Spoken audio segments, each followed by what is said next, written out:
My loving husband was diagnosed with terminal cancer, and to cope with the sorrow, I threw myself into my work. One day, a man claiming to be a lawyer approached me. "Your husband has submitted a request for $5 million in damages.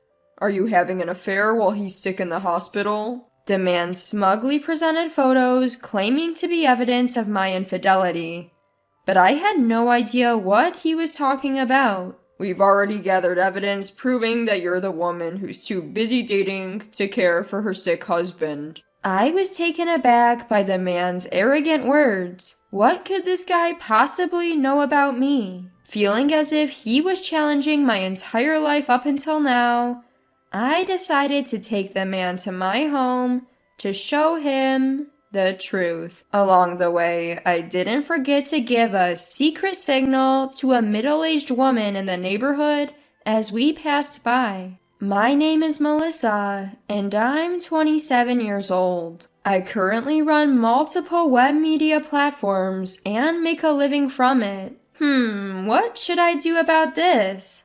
Sitting in my living room, I mutter to myself as I stare at the computer screen filled with text. "Melissa, let's take a break." My husband Kevin comes out of the kitchen and hands me a steaming cup of warm coffee. "Thank you." I smile at my partner, who sits beside me as I accept the coffee. Kevin is not just my husband, he's also my work partner.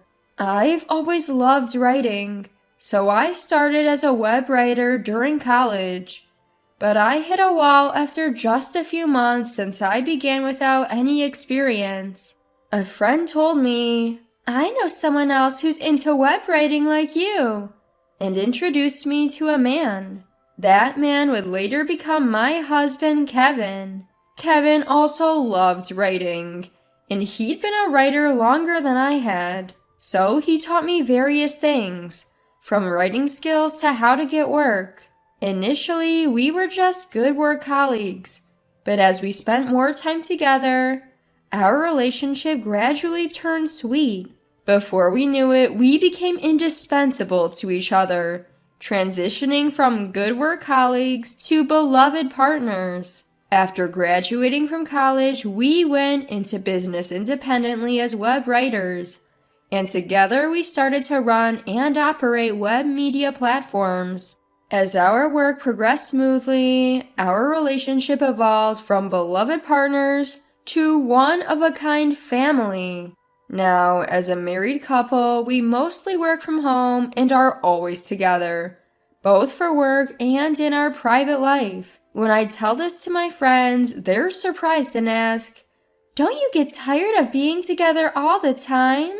But whether it's because we're on the same wavelength or something else, we actually find it quite comfortable. It's probably also thanks to Kevin's calm and gentle personality. I never doubted for a second that my life with my loving husband would continue forever. One day, prompted by a friend, we decided to go for cancer screenings. We often joked that we're both so healthy, sickness isn't even in the picture. But with a friend's relative getting diagnosed with cancer, we thought this was a good time to get checked. As it turned out, I was fine, but Kevin needed further testing. By this point, a sense of unease had already set in. Kevin kept saying, "I'm fine, nothing's going to be wrong." But I couldn't shake off my worry. Then the detailed test results came back. Kevin had cancer.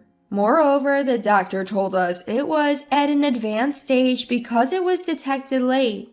And I collapsed right there and then. Kevin had cancer? And it's advanced? We'd had yearly checkups and nothing had ever seemed off. Sure, he had some cold-like symptoms once in a while, but Kevin always said, "I can work from home," and never really went to the doctor. If only I had noticed something back then. If only I had forced him to go to the doctor. Regrets kept flooding my mind, but then the overwhelming fear that he's going to be gone hits me, and I can't think of anything else. Kevin was admitted to the hospital immediately. and I visited him every day during my work breaks. When I came to see him, Kevin always greeted me with his calm smile. He would even happily ask about the progress of our work that we both put so much effort into. Seeing his face made me think, I have to protect this job no matter what. And even as I wiped away tears, I kept working. But every time I let my guard down, the fear that Kevin might be gone consumed me.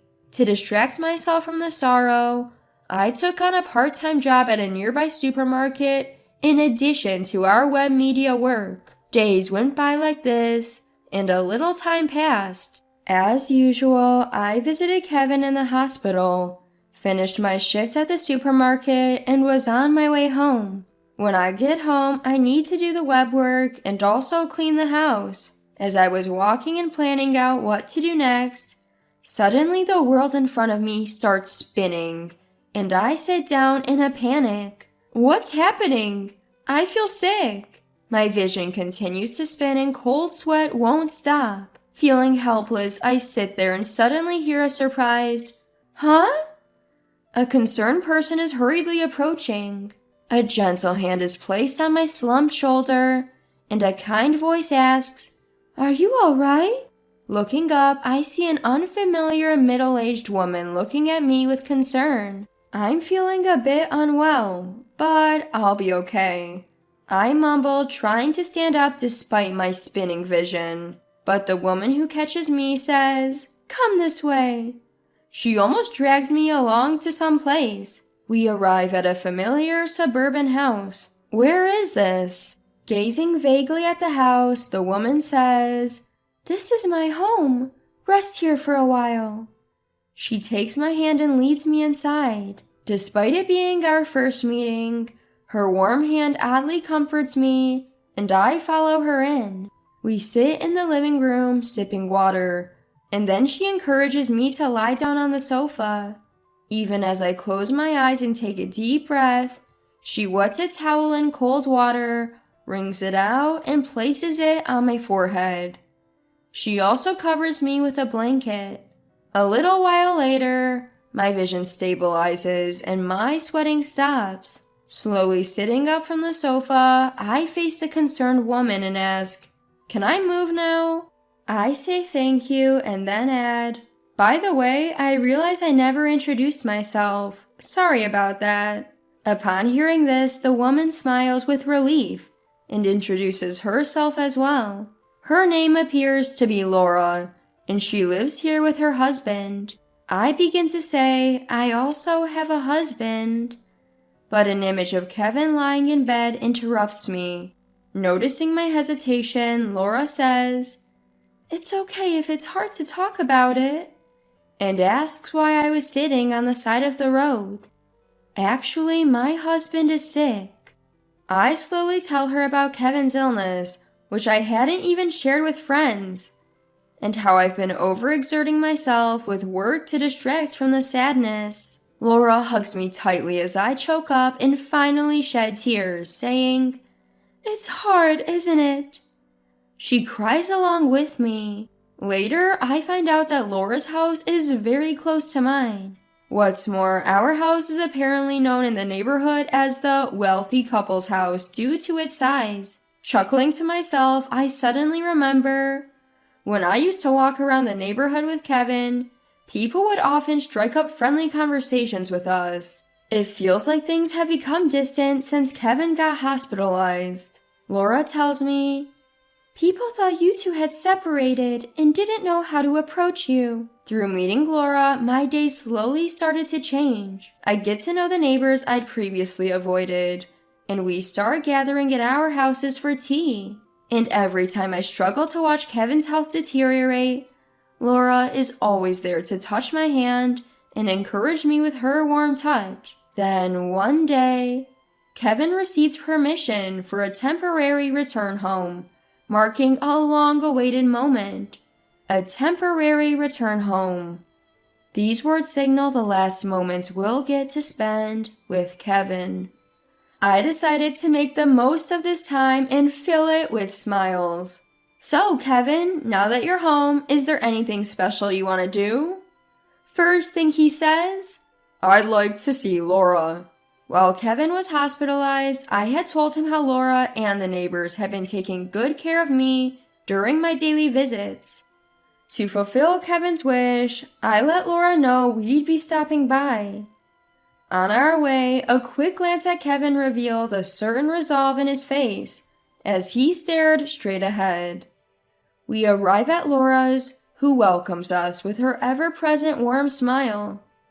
She takes Kevin's hand and says, "You really are loved."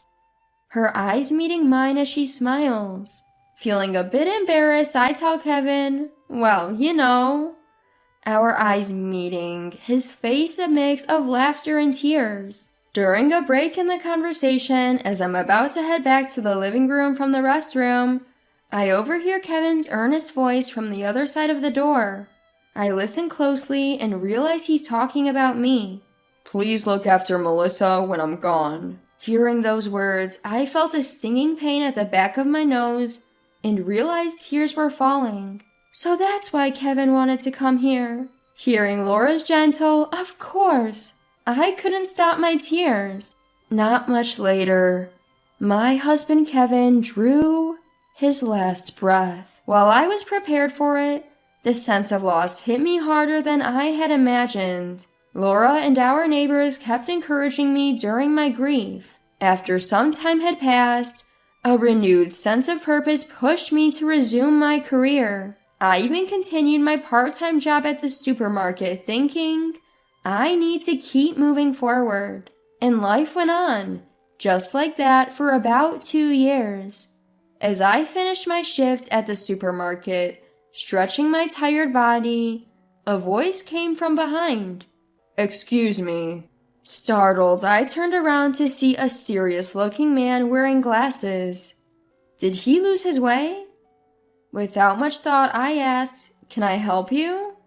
Clearing his throat, the man smiled softly and spoke. "I apologize for the sudden intrusion. I'm a lawyer. You're Melissa, correct? May I speak with you?" A lawyer? What could he possibly want with me? Though I was puzzled, I agreed to listen. Sure. "You see, your late husband Kevin has left you a settlement of $5 million. I was surprised when the man claiming to be a lawyer mentioned Kevin's name. Even more startling was the word compensation, almost causing me to drop the bag I was holding. What? No, there must be some mistake. "Ma'am, we have all the evidence. While your husband is in the hospital, you've been having an affair, haven't you?" The man, smirking, started to talk and pulled out his smartphone. He showed me a photo. What is this? The photo showed a man and a woman, arms linked, walking away from the camera. I must admit, the woman in the photo bears a slight resemblance to me, but it's definitely a case of mistaken identity. That's not me, and I don't know that man. Besides, my husband passed away 2 years ago. I laid out the facts and was about to walk away when the man suddenly raised his voice to stop me. "Lies about him being dead won't work. We already know you've been dating around while neglecting your sick husband." I was stunned.